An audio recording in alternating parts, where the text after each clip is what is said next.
My name is Brandley Simms, and this is my Drawing is Thinking.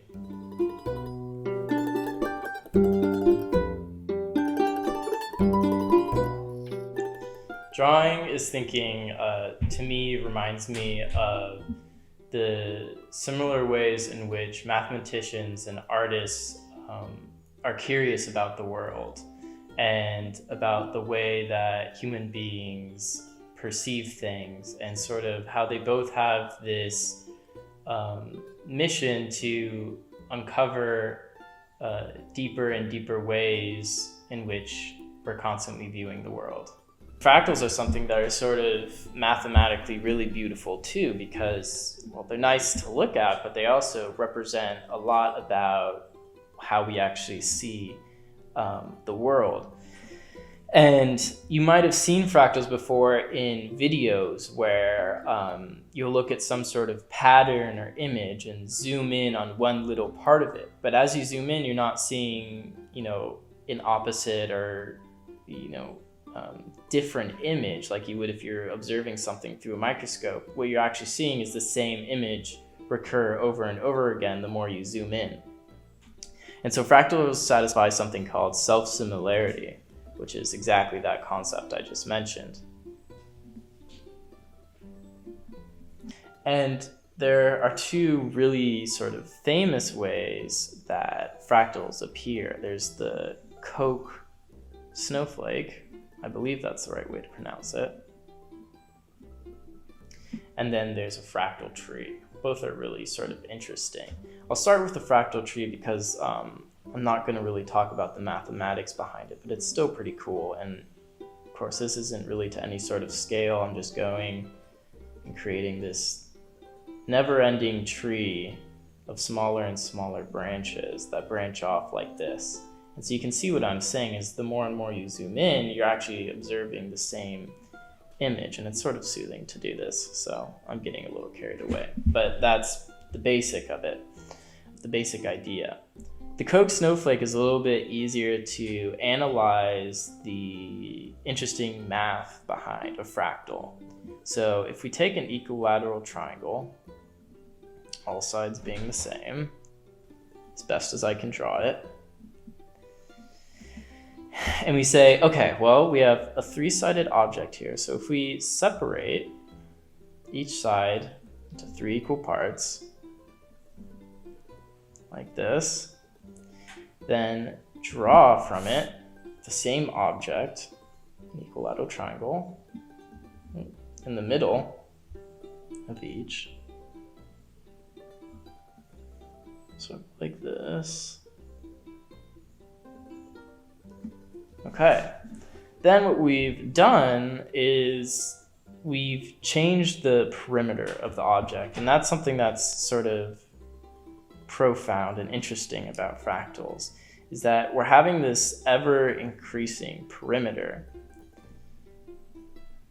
And here's why. Because since these are all the same, these are congruent, and since that the equilateral triangle has equal sides, these are also equal. So what we've done is taken this side, which was in three pieces, and we've added 1, 2, 3, 4. We've added an extra piece to it. So we have 4/3 the perimeter that we used to have when we've increased this fractal.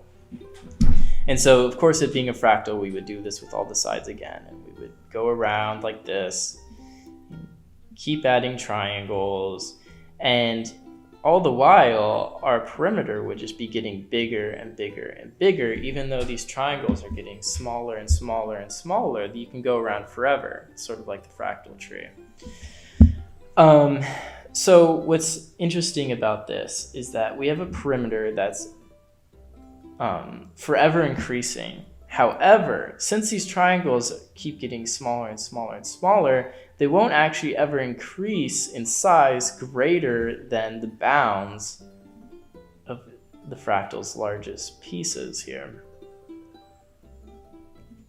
So we know that the area is going to exist somewhere within this poorly drawn hexagon. And so the perimeter is infinite, but we know that the area will equal some real number.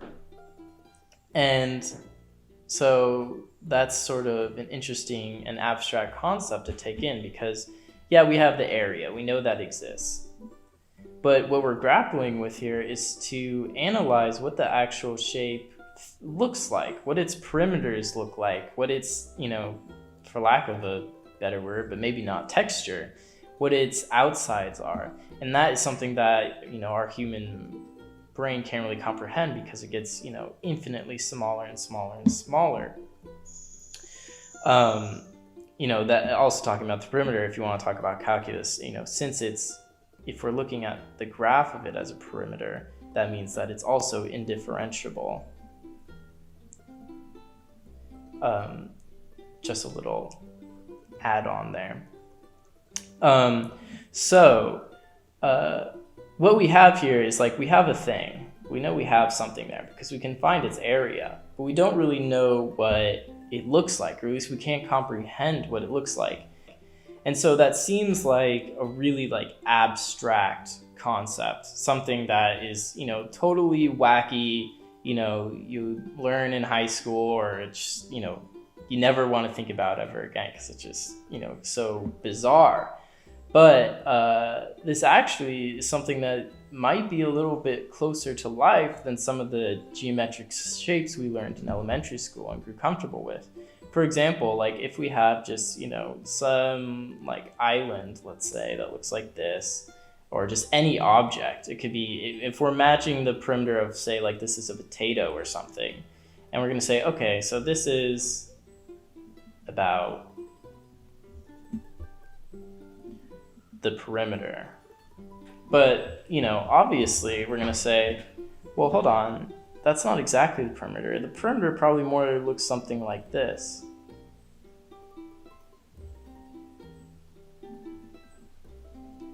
And as we do this, we can say, well, even that actually isn't exactly, representative of the perimeter of this object. If, we zoom in, say this is an island, and say part of the coastline looks like this, then, clearly the perimeter is going to more closely follow it like this, rather than what we had before. And so you can keep doing this and zooming in and in and in down to the atomic level. You can go as far as you want to really get it as detailed and perfect as you want it. And so where I think this is really interesting about how we see the world and also how we draw the world is that as artists, we go through this development in our lives where we hone the way and we get more detailed in the way that we want to present something. And that's not saying that every artist is, sort of on a mission to get absolute detail, but it is saying that we are constantly changing and adapting the way we want to depict our art. Sort of a very simple example, but say you're in elementary school and, you draw eyes like this, 2 circles with some dots inside them. And then as you get a little bit older, you say, well, really they more look like ovals and they have these circles inside them. And so they probably look a little bit more like that. And then if, you become an art student, which I'm not, it'll, look like something like this. That's a long tear duct. Let's just say they had, eyeliner on or something. And, an eye will look like this, and let's say you get some eyelashes, so that's the word, going in there, and some eyebrows. So as you progress as an artist, you start witnessing the world or witnessing the way you produce art in a more microscopic and a more detailed way of constructing the components of your art. And so I think what's interesting about how mathematicians might be interested with fractals and how beautiful they are in the way that they get infinitely smaller and infinitely changing. I think artists too sort of take away from life and illustration the sort of complexity of our world and how shapes are just sort of a way that we comfortably help our path in actually depicting what we see every day, and that actually there's something a lot deeper there. That's all I got.